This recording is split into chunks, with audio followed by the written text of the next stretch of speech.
Welcome to Not Milk Never Milk. Subscribe if you're lactose intolerant. You start by verifying the router's location and the port the LAN cable uses. Make sure you can see the back or side. Once done, decide whether to leave the router powered. Leaving it on is usually safe, but power off for comfort. Make sure to label or photograph the port and cable orientation so you can restore connections later. Use a flashlight if visibility is poor, and keep fingers clear of nearby cords. This prevents confusion and accidental unplugging of other cables.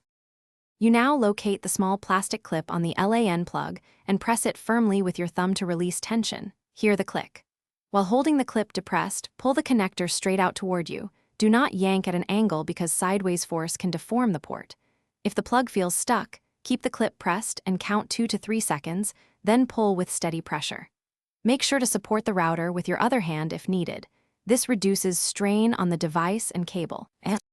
You finish by inspecting the exposed port and the cable end for any bent contacts or debris. Use compressed air to clear dust and avoid touching pins. Once done, test your network to confirm desired outcome. If you remove the cable to isolate an issue, reconnect and reboot the router to check. If the port appears damaged or the connection fails, try another LAN port, swap cables, and if problems persist, contact support or arrange a repair. Remember to keep the removed cable labeled for future use.